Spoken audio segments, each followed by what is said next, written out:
అమ్మా నువ్వేగా నాతో చెప్పావు మీకు నేను సాక్ష్యం చూపించాలని. నేను మీకు ఆ సాక్ష్యం చూపిస్తాను, నాతో రామ్మా.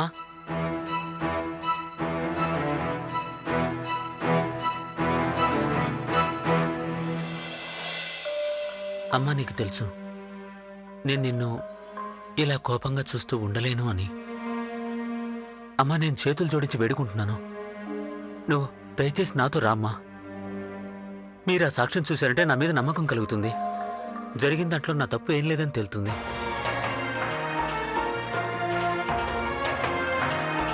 దయచేసి నాతో రమ్మా, ప్లీజ్ అమ్మా.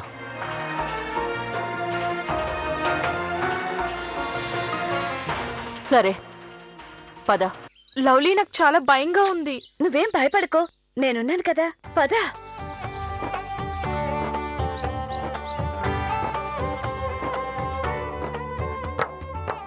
ఈ వివాహానికి సాక్షి సంతకం ఎవరు చేస్తారు? నేనే.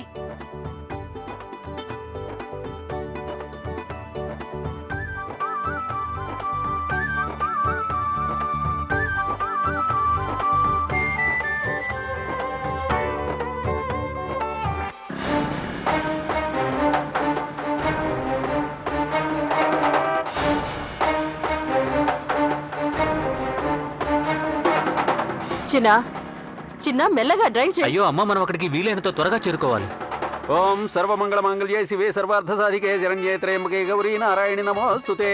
మీరిద్దరూ వరమాలలు ధరించేందుకు నిలబడండి.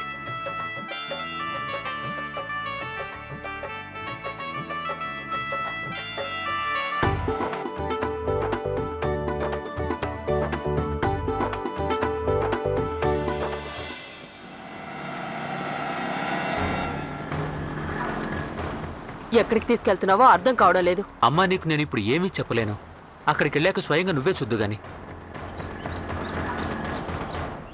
ఇప్పుడు మీరిద్దరూ ఒకరికొకరు వరమాలలు మార్చుకోండి.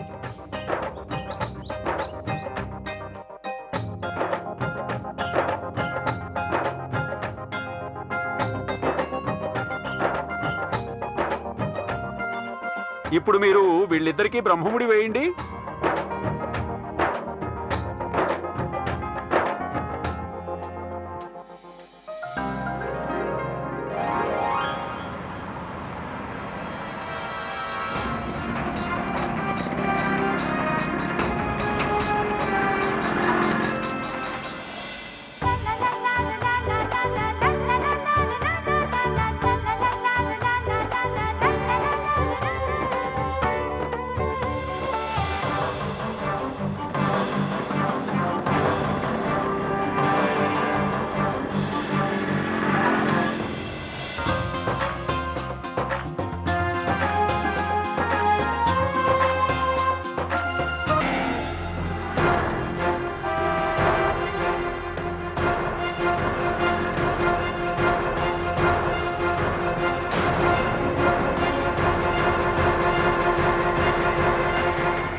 ఇప్పుడు వధూవరులు ఇద్దరు సప్తపది కోసం నిలబడండి.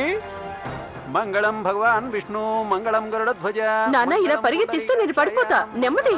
ఓరి భగవంతుడు, ఏటి వీడు?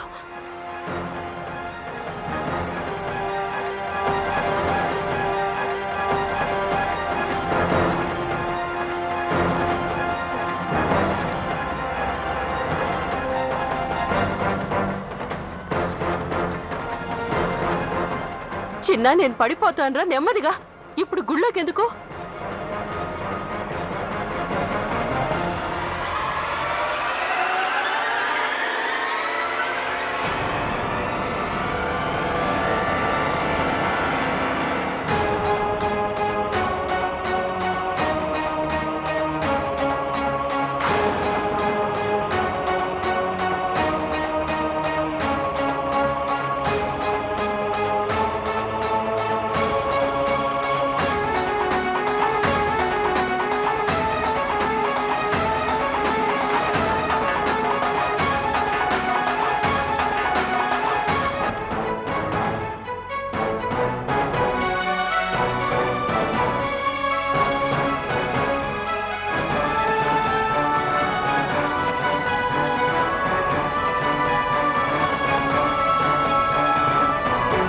పంతులు గారు, మీరు ఈ పెళ్లిని ఆపకండి.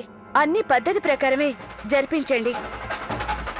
శుక్లాంబరధరం విష్ణుం శశివర్ణం చతుర్భుజం ప్రసన్నవదనం ధ్యాయేత్ సర్వవిఘ్నోపశాంతయే అగజానన పద్మార్గం గజానన. మీరిక్కడే ఆగండి.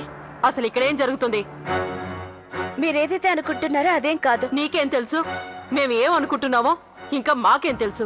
నువ్వేం చెప్పాలనుకుంటున్నావో సూటిగా ఉన్నదున్నట్టు చెప్పు. విష్ణు గురుదేవో మహేశ్వర గురు సాక్షాత్ పరబ్రహ్మ తస్మై శ్రీ గురవే నమః.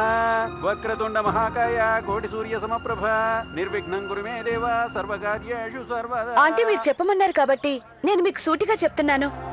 మీకు చెప్పేది ఏంటంటే కార్తీక్ నన్ను మనస్ఫూర్తిగా ప్రేమించాడు. నాకు ద్రోహం చేయాలనుకున్నాడు. కానీ నేను తన్నేం చేయలేకపోయాను.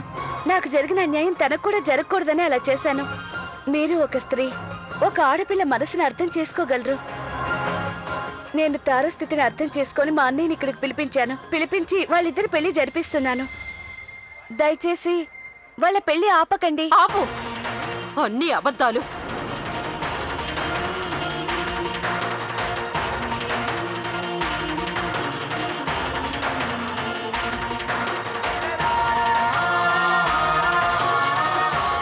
చూడు, నువ్వు చెప్తున్న ఈ కట్టుకథలు మమ్మల్ని ఇంకా ఏ మాత్రం మాయ చేయలేవు, అర్థమైందా? ఎందుకంటే మాకు మా కార్తీక్ మీద పూర్తిగా నమ్మకం ఉంది. అయినా నువ్వు ఆడిన నాటకం వల్ల జీవితంలో మొదటిసారిగా మా కార్తీక్ ని అనుమానించాను. వాడి మీద కోప్పడ్డాను. ఇదంతా నువ్వు చెప్పిన అబద్ధం, నీ స్వార్థం, కేవలం నీ నాటకం వల్లే జరిగింది. జరిగిందేదో జరిగిపోయింది. ఇంకా నువ్వు చెప్పే కళ్ళబొల్లి మాటల్ని నేను ఎంత మాత్రం నమ్మే ప్రసక్తే లేదు. మరి నన్నేం చేయమంటారు? వాళ్ళిద్దరూ ప్రేమించుకున్నారు. కానీ వాళ్ళ అమ్మా నాన్న వాళ్ళ పెళ్లికి ఒప్పుకోలేదు.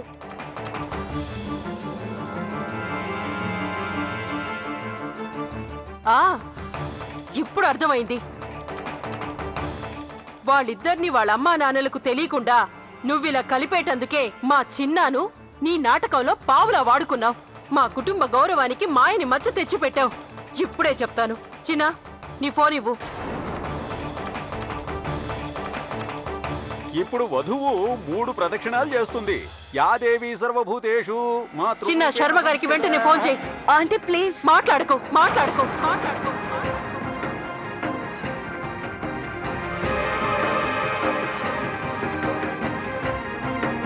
ఇవ్వు చిన్నా. పంతులు గారు మీరు కానివ్వండి. ఓం యాదేవి సర్వభూతేషు మాతృరూపేణ సంస్థిత. హలో, శర్మ గారా మాట్లాడేది? మీరు వెంటనే జగన్నాథుడి దేవాలయానికి రండి. ఇక్కడ మీ అమ్మాయి పెళ్లి జరిగిపోతుంది. పంతులు గారు త్వరగా కానివ్వండి. యాదేవి సర్వభూతేషు మాతృరూపేణ సంస్థిత. నమస్తస్యై నమస్తస్యై నమస్తస్యై నమో నమః. పంతులు గారు త్వరగా.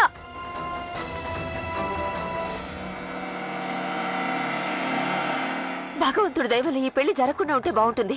ఈ తార వల్ల మనకి ఇంకా ఎన్ని తలవంపులు వస్తాయో ఏమో. ప్రదక్షిణలు పూర్తయ్యాయి. పీటల మీద కూర్చోండి.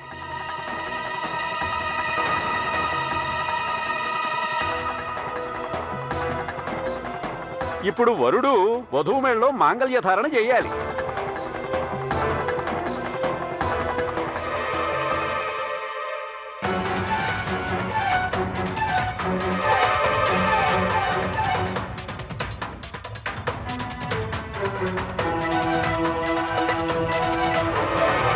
తార వాళ్ళ పేరెంట్స్. పంతులు గారు త్వరగా కానివ్వండి. వధువు నుదుట సింధూరాన్ని దిద్దు బాబు.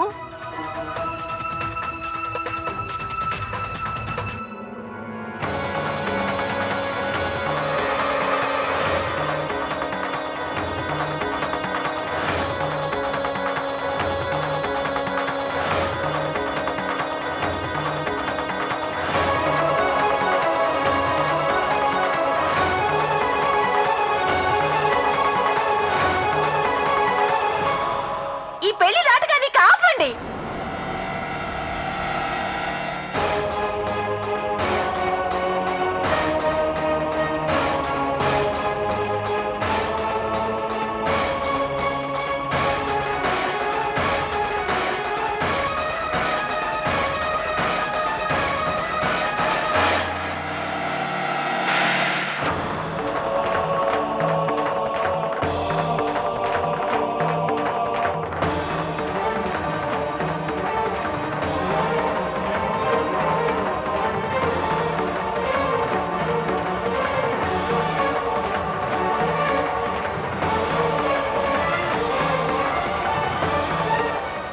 ఆంటీ అంకుల్, ఇక పెళ్ళైపోయింది. ఇక మీరేం చేయలేరు.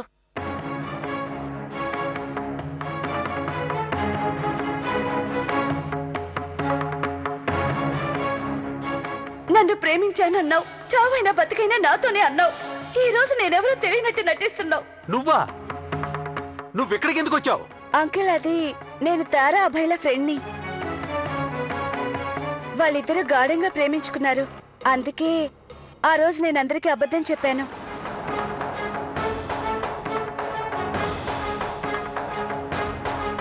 మీరే చెప్పండి ఆంటీ, ప్రేమించిన వారితోనే పెళ్లి జరగడం న్యాయం కదూ?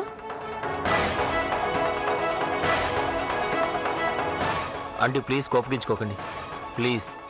అమ్మా, ఒక్కసారి నా మాట ఇంకేం మాట్లాడుకో. పద, నాతో పద. ఏంటి మీరు చేస్తున్న పని? తను ఇప్పుడు నా భార్య, తను ఇప్పుడు నా భార్య.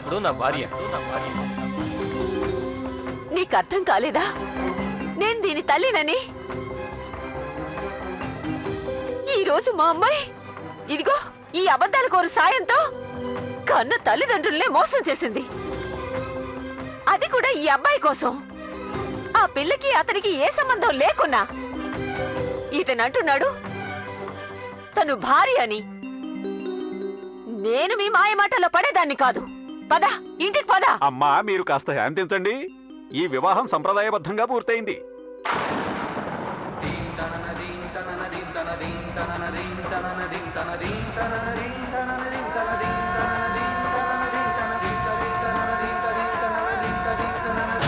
అమ్మయ్య, పెళ్ళైపోయింది. ఇక నా పని పూర్తయినట్టే. వీళ్ళిద్దరూ ఈ హోమగుండం చుట్టూ అగ్నిసాక్షిగా 7 అడుగులు వేశారు. ఇప్పుడు అర్థమైందా? మా అబ్బాయి తప్పు చేయలేదు. తప్పంతా మీ అమ్మాయిదే. మా చిన్నబ్బాయి కార్తీక్ మీద పూర్తి నమ్మకం, విశ్వాసం ఉన్నాయి. విన్నావుగా, ఇదంతా నువ్వు చేసిన పని వల్లే. ఇంకా ఎవరెవరితో ఏమేం పడాలో. చూడండి అంటే మీరు ఇలా బాధపడకండి. జరిగిందేదో జరిగిపోయింది. ఇప్పుడిక దీన్ని మనమేమీ మార్చలేం. ఇది మా కుటుంబపు సొంత విషయం. దీన్ని మేమే పరిష్కరించుకుంటాం. చాలు, నీ ఏడుపులు రాగాలు ఆపు. మీరిద్దరూ ఇక్కడి నుంచి నడవండి.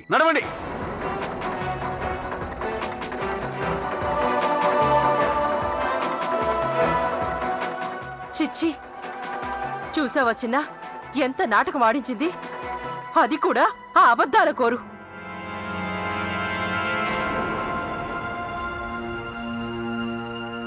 అయినా అమ్మ ఎక్కడికి వెళ్ళి ఉంటుంది? సందు చూసుకుని ఇక్కడి నుంచి పారిపోయి ఉంటుంది. పదమ్మా, మనం కూడా వెళ్ళిపోదాం.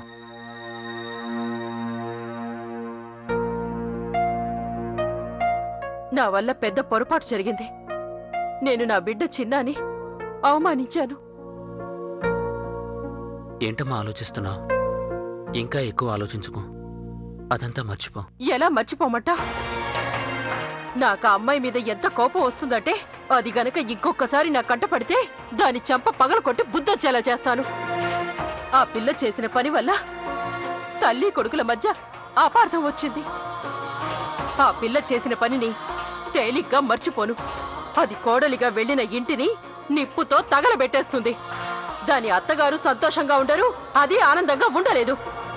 అమ్మా, చెప్తున్నానుగా మర్చిపోమని. ఇక కోపాన్ని వదిలేసే ప్లీజ్. పద, ఇంటికి వెళ్ళిపోదాం.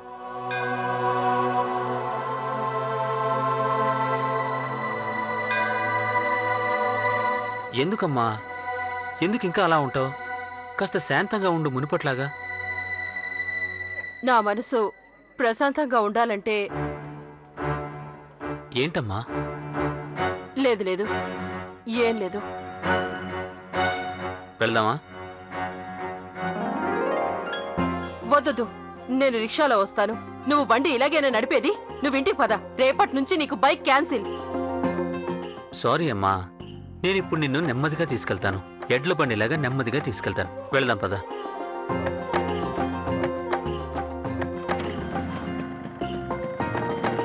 నెమ్మదిగా పోనివు, సరేనా? సరే, అలాగే అమ్మా.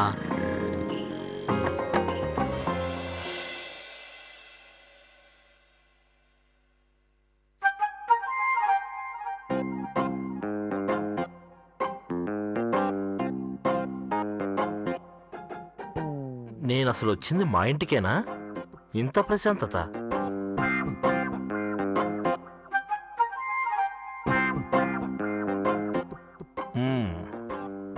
మిమ్మల్ని చూస్తుంటే మరొక లోకం నుంచి మిమ్మల్ని ఇక్కడికి రప్పించినట్లుంది. నా కోడళ్ళందరూ ఏదో పెద్ద సమస్యలో చిక్కుకున్నట్లు అనిపిస్తుంది నాకు. మరేం చేయమంటారు మావయ్య? పెద్ద సమస్య అంటే పెద్ద సమస్య మరి. అంత పెద్ద సమస్య ఏంటి? అదే మా మరిది చిన్న ఉన్నాడుగా, పొద్దున్నే అత్తయ్య గారిని బలవంతంగా తీసుకెళ్లాడు. ఏదో సాక్ష్యం చూపిస్తాడంట. అస్సలు అర్థం కావట్లేదు, అతను ఏం సాక్ష్యం చూపిస్తాడో. అవునా? అయితే రానివ్వండి, అదేదో వాళ్ళొచ్చాక తెలుస్తుంది కదా. కానీ నా ఆలోచన అంతా మరొక విషయం మీద ఉంది. అదేంటి మావయ్య గారు? అదేంటంటే మీ మరిది తన మోటార్ సైకిల్ మీద మీ అత్తయ్యను తీసుకెళ్ళుంటాడు. మన చిన్నాకి మోటార్ సైకిల్ మీద స్పీడుగా పోవడం బాగా అలవాటు కదా. వాడు మీ అత్తగారిని మోటార్ సైకిల్ పై తీసుకెళ్తూ ఉంటే మీ అత్తగారి తిట్ల పురాణానికి వాడి చెవులల్లో నుంచి రక్తం ఏరులై పారుతుందనుకోండి.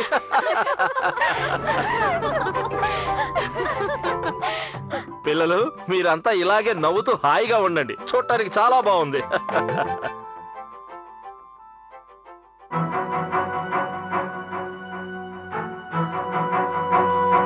అరే, ఏమైంది?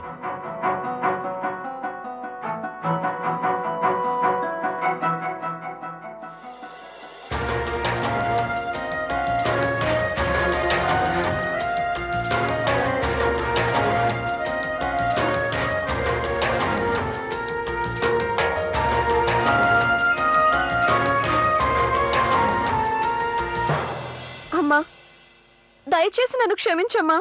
అమ్మా, నేను ఇలా ఎందుకు చేశానంటే, నేను అభయ్ ప్రేమించుకున్నాం. అభయ్ని విడిచి నేను ఉండలేను.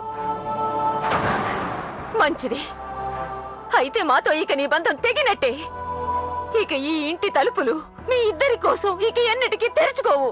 బాగుంది.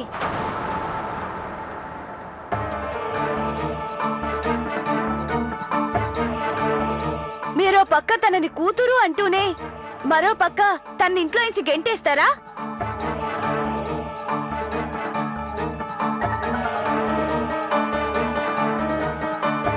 ఇదేనా చెప్పండి పిల్లల్ని పెద్దవాళ్ళు ప్రేమించే పద్ధతి? నోర్మోయ్,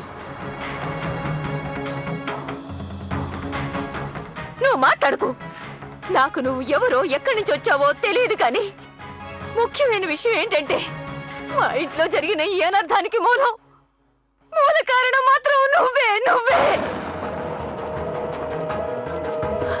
నడు, ముందెక్కడి నుంచి బయటికి నడు. ఆంటీ, నా మాట ఒక్కసారి ప్లీజ్. కనిపించు. వెళ్ళిపో.